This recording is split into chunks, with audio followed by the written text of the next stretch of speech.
السلام علیکم ورحمۃ اللہ وبرکاتہ۔ بسم اللہ الحمدللہ والصلاة والسلام علی نبینا محمد وعلی آلہ وصحبہ اجمعین، اما بعد۔ محترم ناظرین، قرآن کریم کے 19ویں پارے میں سورہ نمل کے اندر اللہ رب العالمین نے ایک عورت کا قصہ بیان کیا ہے۔ وہ عورت کون ہے، اس کے حالات کیا ہیں، وہ کیسی عورت تھی، اس تعلق سے انشاءاللہ آج کے اس نشست میں ہم سب سننے کی کوشش کریں گے۔ وہ عورت جس کا قصہ آج میں لے کر آیا ہوں وہ سبا کی رانی ہے۔ سبا ایک عظیم ملک ہے، اس ملک پہ حکمرانی کرنے والی تھی، اور اسے حکمرانی کرنے کے لیے جتنے بھی اسباب ذرائع کی ضرورت پڑ سکتی تھی سب اس کے پاس میسر تھا۔ سونے اور موتی اور جواہر سے بنے ہوئے عظیم اس کے پاس تخت تھا۔ یہ سلیمان علیہ السلام کی دور کی بات ہے، جب سلیمان علیہ السلام فلسطین کے اندر تھے۔ دین کے اعتبار سے وہ کوری تھی، ہدایت سے دور تھی، محروم تھی ہدایت سے۔ وہ اللہ رب العالمین کی توحید کو نہیں سمجھ رہی تھی، وہ ذہین تھی، فطین تھی، دور اندیش تھی، عقل مند تھی، لیکن اللہ کا تعارف پیش کرنے والا اس کے سامنے کوئی نہیں آ گیا تھا، اس لیے وہ سورج کی پوجا کرتی تھی۔ سلیمان علیہ السلام کو ہدہد پرندے کے ذریعے سے جب اس عورت کا قصہ معلوم پڑا کہ وہ اللہ رب العالمین نے اس کو اتنی ساری نعمتیں عطا کیا ہے، اور ایک ملک پہ کا حکمرانی کرنے کا اللہ تعالیٰ نے اس کو صلاحیت دیا ہے، اور اس کے اندر تمام دنیاوی آرائش اور زیبائش اور حکمرانی کرنے کے تمام اسباب اور ذرائع اللہ نے عطا کیے ہیں، لیکن وہ سورج کی پوجا کر رہی ہے، اللہ کو چھوڑ کر کے سورج کی پجاری بنی ہوئی ہے۔ سلیمان علیہ السلام نے اس کو دعوت اسلام پیش کیا اور ایک خط لکھا، اس عورت کے نام ایک خط لکھا۔ خط کے اندر لکھا تھا کہ یہ خط سلیمان علیہ السلام کی طرف سے ہے، اور اس اللہ کے نام سے شروع کر رہا ہوں جو بہت زیادہ رحم کرنے والا، بہت زیادہ مہربان ہے، اور تم میرے سامنے سرکشی مت کرو، مطیع و فرما بردار ہو کر تم میرے پاس چلی آؤ۔ بس یہ خط کا عنوان تھا، پورا خط کا خلاصہ تھا۔ انتہائی بلیغ، فصیح اور انتہائی مختصر خط تھا۔ سلیمان علیہ السلام کا جب یہ خط ملک سبا کے پاس پہنچا، سبا پہ حکمرانی کرنے والی عورت کے پاس پہنچا، تو اس نے اپنی شورا کمیٹی طلب کیا، جو مشورہ دینے والے تھے ان کو دربار میں طلب کیا، بڑے بڑے سردار، بڑے بڑے وزراء، منتری، سب کو اکٹھا کیا، اور سلیمان علیہ السلام کا خط پڑھ کر کے سب کے سامنے پیش کیا اور کہا اب بتاؤ مجھے کیا کرنا ہے، کیونکہ میں حکمرانی گرچہ کرتی ہوں، میں حکمراں ہوں، لیکن تمہارے مشورے کے بغیر میں کوئی بھی فیصلہ کر نہیں سکتی ہوں۔ بتاؤ یہ خط آیا ہے، خط کا مضمون تمہارے سامنے ہے، اور کتاب کریم، بہت ہی مبارک خط ہے، بتاؤ اس خط کے بارے میں ہمیں کیا کرنا ہے۔ یہ سلیمان علیہ السلام نے ہم کو یہ کہا ہے، جو فلسطین کے بادشاہ ہیں انہوں نے کہا ہے کہ تم ہمارے پاس فرما بردار ہو کے آ جاؤ، سرکشی مت کرو۔ درباریوں نے مشورہ دیا، فوج کے لوگوں نے مشورہ دیا، جو مشورہ کمیٹی کے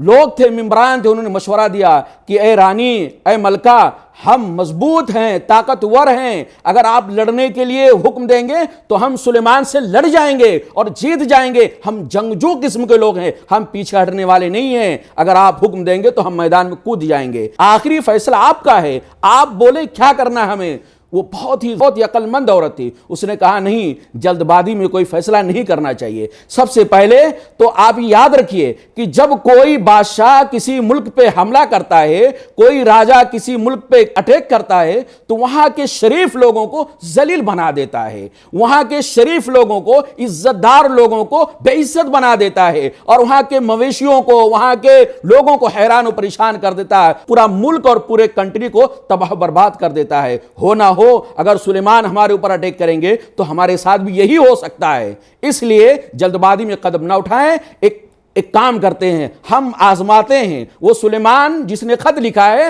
ہم ان کو آزماتے ہیں کہ کیا واقعی وہ اللہ کے نبی ہیں یا دنیاوی بادشاہ ہیں۔ اور آزمائش کا طریقہ یہ اس نے اختیار کیا کہ بہت ظاہر سی بات ہے، ایک یعنی ملک کی حکمرانی کرنے والی عورت ہے اور دوسرے ملک پر حکمرانی کرنے والے آدمی کے پاس، بادشاہ کے پاس وہ تحفے اور تحائف پیش کر رہی ہے، بھیج رہی ہے، تو آپ سوچ سکتے ہیں کہ تحفے اور تحائف اور گفٹ کی شکل میں اس نے کتنا قیمتی چیزوں کا انتخاب کیا ہوگا، کتنا اعلیٰ کوالٹی کی چیزوں کا انتخاب کیا ہوگا۔ بہرحال اپنے حساب سے بہت ہی عمدہ قسم کے ہدایے کا انتخاب کر کے سلیمان علیہ السلام کے بارگاہ میں پیش کیا اپنے قاصدوں کے ذریعے سے، اور قاصد گئے تو سلیمان علیہ السلام وہ ہدیہ دیکھ کر کے غصے میں آ گئے اور کہا اچھا یہ تم مال و دولت کے ذریعے سے تم ہمیں لالچ دلا رہی ہو اور ہمیں ورگلانا چاہتی ہو، ہمیں پھسلانا چاہتی ہو، سنو ہم تمہارے مال و دولت کے بھوکے نہیں ہیں، جو تم کو اللہ نے دیا ہے، جو مال و دولت خزانے کی شکل میں، دنیاوی ساز و سامان کی شکل میں اللہ نے جو تم کو دیا ہے اس سے کئی گنا زیادہ اللہ نے مجھے دیا ہے، مجھے تمہارے ان مال و دولت کی ضرورت نہیں ہے، لے جاؤ تم اپنا ہدیہ اور اپنے ہدیے سے خوش رہو، اور اپنے رانی کو بتا دینا، اپنی ملکہ کو بتا دینا کہ سلیمان علیہ السلام اگر ایسی وہ سرکشی کرتی رہے گی تو اس کے پاس سلیمان علیہ السلام ایک ایسا لشکر لے کر آئیں گے، لشکر جرار لے کر آئیں گے جس کا مقابلہ کرنے کی اس کے اندر اور اس کے فوجیوں کے اندر طاقت نہیں ہوگی۔ وہ قاصد لوگ واپس گئے، ملکہ کو بتائے تو ملکہ سمجھ گئی کہ یہ اللہ کے نبی ہیں، کیونکہ اگر یہ دنیاوی بادشاہ ہوتے تو ہدیہ پا کر خوش ہو جاتے اور فوراً کہتے ہاں لاؤ جلدی لاؤ جلدی لاؤ، اور ہدیہ پا کر کے بیٹھ جاتے، اطمینان کر لیتے، لیکن یہ اللہ کے نبی ہیں، ان کو ہدایت کی ضرورت نہیں ہے، یہ ہم کو واقعی فرما بردار بنانا چاہتے ہیں، ہم کو دین کے معاملے میں دعوت دینا چاہتے ہیں۔ اور اس نے اپنے پورے لاؤ لشکر کو لے کر کے سلیمان علیہ السلام کی دربار میں پہنچنے کا ارادہ کیا اور نکل گئی سبا ملک سے، ملک سبا سے وہ نکل گئی سلیمان علیہ السلام کے پاس فلسطین جانے کے لیے۔ سلیمان علیہ السلام کے پاس جیسا ہم جانتے ہیں ایسی حکمرانی تھی، ایسی بادشاہت تھی کہ ویسی حکمرانی ویسی بادشاہت نہ پہلے کسی کو ملی ہے، نہ اس زمانے میں تھی، نہ قیامت کی صبح تک کسی کو ایسی حکمرانی مل سکتی ہے۔ وہ ان کے جو خفیہ ایجنسیاں تھیں وہ جنات اس کے اندر مقرر تھے، اور جنات آنن فانن پوری خبر پہنچایا کرتے تھے کہ ملکہ سبا سے نکلی ہے لاؤ لشکر کے ساتھ سلیمان علیہ السلام کے دربار میں پہنچنے کے لیے، تو کہاں تک پہنچی؟ وہ ایک پل پل کی خبر سلیمان علیہ السلام کو پہنچایا جا رہا تھا۔ سلیمان علیہ السلام نے جب دیکھا اور سنا کہ وہ تو میرے دربار میں آ رہی ہے تو اپنی عظمت کو، اپنی شان و شوکت کو ظاہر کرنے کے لیے اور یہ بتانے کے لیے کہ میں صرف دنیاوی بادشاہ نہیں ہوں، میں اللہ کا نبی بھی ہوں، یہ ثابت کرنے کے لیے سلیمان علیہ السلام نے ایک تدبیر اختیار کیا۔ اللہ کے نبی تھے، نیت اچھی ہے۔ سلیمان علیہ السلام نے اپنے درباریوں کو بلایا، اپنے فوجیوں کو بلایا اور کہا بتاؤ ملکہ سبا آ رہی ہے، اس کا جو تخت ہے وہ تخت میرے پاس ملکہ سبا کے میرے دربار میں آنے سے پہلے کون لا کر حاضر کر دے گا؟ یاد رکھیے گا سلیمان علیہ السلام جہاں تھے بیت المقدس یعنی فلسطین، وہاں سے لے کر سبا جو کنٹری تھی جہاں سے وہ ملکہ سبا چلی تھی، وہاں کا فاصلہ 2500 کلومیٹر تھا۔ کتنا؟ 2500 کلومیٹر کا لمبا فاصلہ، ون سائڈ، ایک طرف کا۔ سلیمان علیہ السلام نے کہا وہ بالکل قریب آ چکی ہے فلسطین کے، اور اس کے آنے سے پہلے اس کا تخت میرے دربار میں آنا چاہیے۔ کون لے کر آئے گا؟ ایک جن، ہیکل جن، مضبوط جن کھڑا ہو جاتا ہے جس کو قرآن عفریت کہا ہے، کہا میں لے کر آتا ہوں، مجھے 3-4 گھنٹے کا ٹائم چاہیے۔ یا آپ کی مجلس جمی ہوئی ہے، مجلس برخاست ہوگی، وہ آپ کی مجلس برخاست ہونے سے پہلے، مجلس ختم ہونے سے پہلے میں تخت لا کر حاضر کر دوں گا۔ اگر یہ بات صحیح مانی جائے کہ ملکہ سبا جب وہاں سے آئی تھی، اپنا ملک چھوڑ کر کے آئی تھی، تو 7 بڑے بڑے کمروں کے اندر، یعنی یکے بعد دیگرے گیٹ کے اندر، کمروں کے اندر اس کو بند کر کے آئی تھی، جو اس کا عظیم الشان تخت تھا، اور مضبوط پہرے دار اس پر بیٹھا کر آئی تھی، اور کہہ کے آئی تھی، یہ حکم دے کر آئی تھی کہ جب تک میں واپس نہیں آؤں گی یہ تخت کسی کو دیکھنے کے لیے بھی بالکل اجازت نہیں دینا، اس پہ نگرانی کرنا اور بہت ہی چوکس نگرانی کرنا۔ سلیمان علیہ السلام کہ اس درباری نے، جن نے کہا کہ میں لے کر 3-4 گھنٹے کے اندر آ سکتا ہوں۔ سلیمان علیہ السلام نے کہا نہیں، بہت دیر ہو جائے گا، اور جلدی کون لے کر آئے گا؟ ایک کھڑا ہوا جس کو کتاب کا علم تھا۔ وہ کون تھا؟ کتاب کون سی تھی؟ کیسا علم تھا؟ وہ قرآن کریم نے نہیں بتایا ہے، حدیث شریف نے ہم کو نہیں بتایا ہے، اس لیے جتنا قرآن حدیث نے بتایا ہے اتنے پہ اکتفا کیا جائے۔ اب اس کو جاننے کا کہ وہ کون تھا، کس کتاب کا اسے علم تھا، یہ جاننے کا کوئی سورس اور کوئی ذریعہ ہمارے پاس نہیں ہے۔ ہمارے نبی صلی اللہ علیہ وسلم چلے گئے، نہ حدیث کے اندر سراد نہ قرآن کے اندر سراد، بس یہ ہے کہ کوئی لانے والا یہ کھڑا ہو جاتا ہے اور سلیمان علیہ السلام سے کہتا ہے کہ اے بادشاہ سلامت، اے سلیمان علیہ السلام، آپ مجھے اتنا موقع دے کہ آپ اپنی پلک جھپکیں، آنکھ بند کریں، کھول دیں، اتنے دیر میں آپ کے پاس وہ 2500 کلومیٹر کا فاصلہ طے کر کے واپس آ کر وہ اتنا بھاری بھرکم میں تخت آپ کی بارگاہ میں پیش کر سکتا ہوں۔ سلیمان علیہ السلام نے آنکھ جھپکا، پلک جھپکا تو سلیمان علیہ السلام کے سامنے ملکہ سبا کا تخت تھا۔ سلیمان علیہ السلام نے فوراً کہا ہذا من فضل ربی، یہ ہے اصل نکتہ، جب اللہ تعالیٰ اپنے نیک بندوں کو کوئی نعمت دیتا ہے تو وہ فوراً اللہ رب العالمین کا شکر ادا کرتے ہیں۔ سلیمان علیہ السلام نے کہا نہ یہ تخت اتنا دور سے لانے کی اور اتنا بھاری بھرکم تخت لانے کی نہ میرے اندر طاقت ہے نہ میرے کسی فوج کے اندر طاقت ہے، یہ میرے رب کا فضل ہے۔ سلیمان علیہ السلام نے آنن فانن کہا کہ دیکھو ملکہ سبا آ رہی ہے، اس کا بھی امتحان لینا ہے اور دیکھنا ہے کہ کتنے دور اندیش کتنی سمجھدار ہے۔ اس پہلی بات یہ کیجئے، پہلا کام یہ کیجئے کہ اس کے تخت کے اندر تھوڑی تبدیلی کر دیجئے، اس کا جو کلر وغیرہ ہے آگے پیچھے کر دیجئے، آگے کے ڈیزائن پیچھے، پیچھے کا ڈیزائن پیچھے کر دیجئے، الگ کر دیجئے، پورا اس کے اندر تبدیلی آ جائے۔ اور میں اس سے جاننا چاہتا ہوں کہ کیا وہ اپنے سامان کو پہچان سکتی کہ نہیں۔ درباریوں نے فوراً، جو فوج تھے سلیمان علیہ السلام کے، فوراً کاریگروں نے وہ اس کے اندر تبدیلی کر دی، کلر چینج کر دیا، آگے کا حصہ پیچھے کر دیا، پیچھے کا حصہ آگے کر دیا، دائیں کا بائیں، بائیں کا دائیں، اس طرح پورا تبدیل کر دیا۔ جب وہ ملکہ سبا سلیمان علیہ السلام کے دربار میں آئی تو سلیمان علیہ السلام نے امتحاناً پوچھا کہ اہاکذا عرشکی، کیا ایسا تمہارا بھی تخت ہے؟ کیا ایسے ہی وہ جو سلیمان علیہ السلام کے دربار میں سامنے جو ملکہ سبا کا تخت تھا اس کو مخاطب کر کے اس کی طرف اشارہ کر کے سلیمان علیہ السلام کہتے ہیں اے ملکہ سبا، کیا ایسے تمہارا بھی تخت ہے؟ کہ دیکھیں اس کو کتنی ذہین تھی وہ عورت۔ اس نے یہ نہیں کہا کہ نہیں میرا نہیں ہے، یہ بھی نہیں کہا کہ میرا ہے، کیونکہ وہ میرا ہے اس بنیاد پر نہیں کہہ سکتی کیونکہ اس کے اندر تبدیلی تھی۔ تو تبدیلی کی بنیاد پہ وہ یہ قطعیت کے ساتھ، یقین کے ساتھ نہیں کہہ سکتی تھی کہ یہ میرا ہی ہے، لیکن میرا نہیں ہے یہ بھی نہیں کہہ سکتی کیونکہ جب وہ غور سے دیکھتی تھی، چونکہ وہ استعمال کرتی تھی، اس پہ بیٹھتی تھی، وہ ہمیشہ اس کے سامنے رہتا تھا، تو گرچہ تبدیلی ہو گئی تھی لیکن تبدیلی کے باوجود بھی آدمی اپنا سامان پہچان لیتا ہے۔ تو اس لیے اس نے کیا جواب دیا؟ کأنہ ہوا، گویا یہ تو وہی ہے،